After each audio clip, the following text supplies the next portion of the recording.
during this gathering today, we want to speak in a way that you can feel as we feel and know as we know the reality of this vibrational reality. We want you to feel this vortex, and we want you to know its realness, and we want you, it is our desire to light a spark within you that makes you decide that you want to get in the vortex, that you want to be one of those cooperative components. Now, it's perfectly possible, may happen to you often. We see it happen to Esther, where you're bipping along, you're finding reasons to feel good, you're launching rockets of desire, and you're mostly in the vortex. And life is sweet when you are. People are kind to you, doors are opening for you, ideas are flowing, you have a feeling of well-being, a feeling of clarity and ease. You have balance. No matter what happens, you have your sea legs. All is well for you. And then something will happen that causes an reactivation of an old, maybe dormant vibration within you. Something happens and you view it, which causes you to offer a vibration that isn't consistent with the vortex. So all that happens is the vortex just spits you out. Because if you're not a vibrational match to it, law of attraction doesn't hold you there. In other words, you're called there. Spitting you out is a sharp way of saying it, but it really is accurate. Because law of attraction calls to it what matches and doesn't allow near it what doesn't. How about that? So if you are a vibrational match, if you are feeling worthy, if you're feeling confident, if you're feeling happy with yourself, you're happily in the vortex. But when you find a reason to find fault with yourself, out you go. Now, we want to present this in a way that you don't worry about getting spit out of the vortex, because you understand that this process that you are upon here in your physical body is 3 steps. You came forth to explore contrast. You came forth to know what you don't want so that you can more clearly identify what it is you do want. Without that comparison, none of us could move forward. So as you continue to add to all that is by knowing what you don't want, you're having a step 1 moment. And when you're having a step 1 moment, you're not in the vortex. Now, we're always in the vortex having our step 2 moment. In other words, when you launch a rocket of desire, you send it our way. And we see it and embrace it and know it and become a vibrational match to it. We focus upon it, and law of attraction responds to it, which means what you want is in the process of becoming, but it means something ever so much more important. It means you expanded to be more. And that's the thing that so many of you are missing in this business of creation. You think you're creating a car. You're not creating only a car. You're creating yourself as the holder of that better vehicle. It is you who is expanding. Life gave you the idea of expanse. And even though your ideas are about things you want or relationships you want, you are the expanded part of this. Can you hear this? Every process is about helping you figure out how to get in the vortex. And there's no cut and dried way, because your vortex is not exactly the same as anyone else's vortex. In other words, what you put in it and the vibrational components of it are unique to you. But it doesn't matter that it's unique to you, because you have a unique guidance system that is unique to you also. You have a unique guidance system that is letting you know in every moment what your vibrational relationship is between you and you. And the better you feel, the better the relationship is. The worse you feel, the worse the relationship is. In other words, you got to get tuned into who you are. When you gain confidence in these laws of the universe, you'll be joyful no matter where you stand in relationship to anything you want. So when we began here today, we asked the question, so what's this belief thing? I want it, but I don't believe it because I haven't yet seen it. So a logical person would say, well, if I haven't seen myself do it, but I need to believe I can do it in order to do it, doesn't it seem impossible? And we say, not when you believe in the laws of the universe, not when you understand law of attraction, not when you understand that you are non-physical energy first and foremost. You don't have to believe that you can accomplish that specific thing. You just have to believe that you can accomplish anything. You just have to understand that the universe has your back, that the law of attraction will yield to you the equivalent of what you're offering vibrationally. You just have to believe that your emotions never lie to you, that your emotions every time give you the feedback that lets you know whether you're in vibrational alignment with what you want or not. Source adores you. And when you're hard on your own case, you cause discord that you call guilt or self-blame or self-depreciation.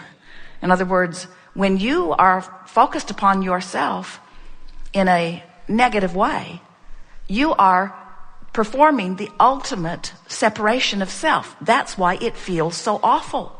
When someone else holds you as their object of attention and they find fault with you, the reason that you often feel such defensiveness is as they turn their negative attention toward you, you turn your negative attention either toward yourself or toward them.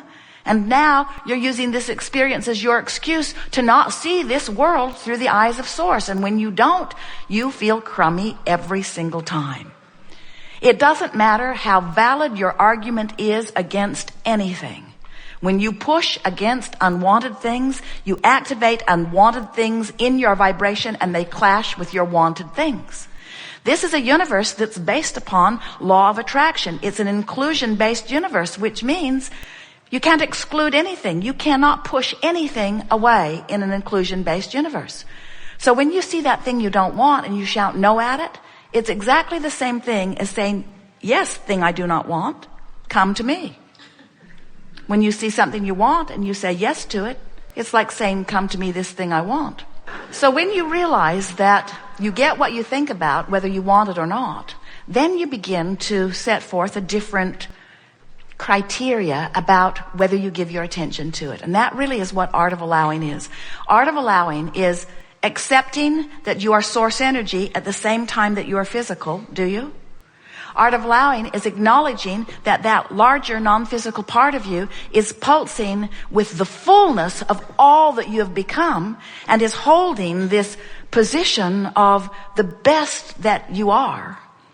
And it's not just the best that you are, it is the culmination of all that is. In other words, that which you are reaching for is harmony with the best synthesis of life that has been.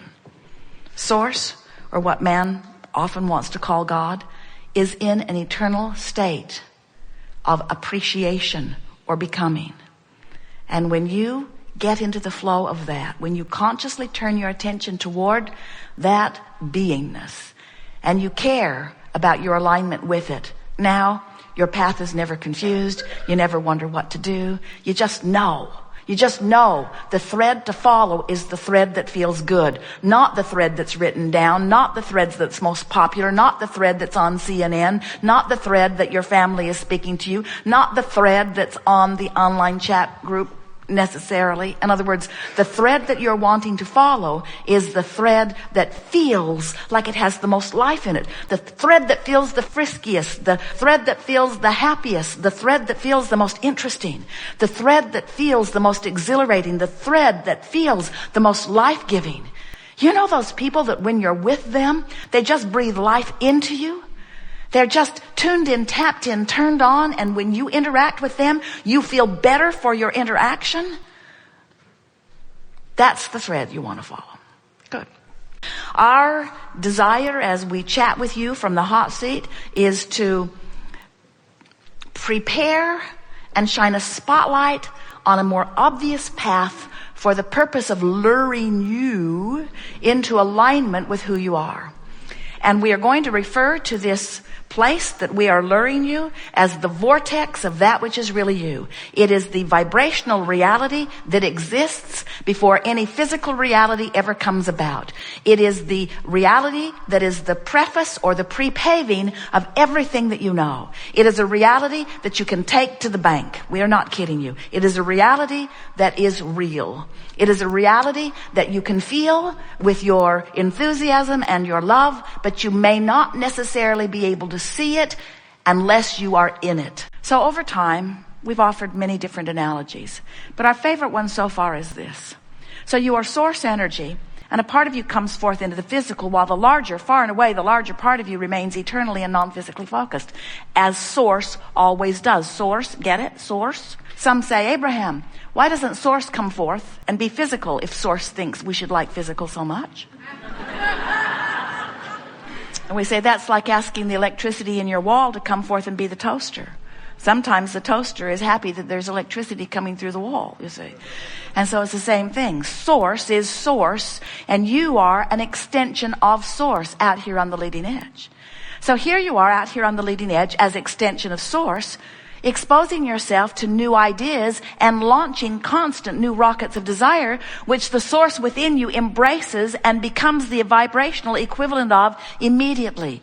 And when that happens, there is a vibrational disparity between you and the physical and you and the non-physical. In other words, the non-physical you not only believes that this can be, but knows it. Not only believes and knows that it can be, but already is it. Already is it. It's already done, vibrationally speaking. When you ask, it's done. There's just one little thing you have to do as you are physically focused, and that is you have to become a vibrational match to what you're asking for. So over here, where who you really are is, and where the culmination of all of your rockets of desire are, and where the Source within you in its expanded version because of you is, we're calling this the vortex of creation. It's the vortex. It's a vibrational reality. We talked earlier about how when you look at something that's already manifested in your reality, you say, well, I can believe that because I can see that. I believed my chair would hold me, and I believe the sun will come up in the morning because I've seen it enough that I believe it. There's a lot of things that I believe because I'm witnessing the manifestation of them. And we say, if you will decide today that you're not going to need to witness the manifestation of something before you believe it, you will become the creator who can create anything that you desire. And we want you to understand that it's easy to do because over here in your vibrational reality, by the way, this is the reality that precedes all manifested reality. So don't feel bad. Sometimes our physical friends think, oh, well, yeah, vibrational reality. I'm rich there. I'm skinny too. But what we want you to understand is the vibrational reality always precedes the reality. And if you have knowledge of the existence of this vibrational reality, if you know about this vortex, do you know what happens over here in this vortex of creation? Law of attraction is responding to the desire and causing a culmination, assembling all cooperative components. So everything that is necessary for the achievement of anything that you want has already been assembled. The question that we want to ask you is, are you a cooperative component? Or are you over here keeping alive a belief of doubt that contradicts what you're asking for? And the answer to the question, if you are feeling negative emotion, then you're keeping alive a vibration that contradicts it. Because if you're even hoping, you're over here on the edge and the vortex is taking you in. In other words, this is a powerful vortex of attraction. And it will bring everything that matches it. But if you're over there beating the drum of why you want it, in other words, I want it because it's miserable not having it. I want it because I don't have it and I don't like not having it. As you beat that drum, you keep alive in yourself, active in your vibration, a frequency that prevents you from being brought in. If you could meditate, you'd stop your resistance and in you'd go. If you would appreciate, you'd stop your resistance and in you'd go. Even if you are in the attitude of hopefulness, in you'll go. But if you're mad, if you're ornery, if you're defeated, if you're fearful, if you're disappointed, if you're angry, if you're frustrated or overwhelmed, if you're feeling those emotions, and what are they? Those emotions don't just come out of thin air. Those emotions every single time are indicators of your vibrational relationship with who you have become. If life didn't cause you to become this more over here in the vortex, if your life hadn't caused the larger part of you to be there, you wouldn't feel bad not going. You could continue to focus upon unpleasant things. Problem with that is you were born knowing that you are worthy, and born knowing that you are good, and born knowing that life is supposed to be good for you. And when you first got here, you didn't have anything going on in your vibration that contradicted that. So you were tuned in most of the time, like the beast.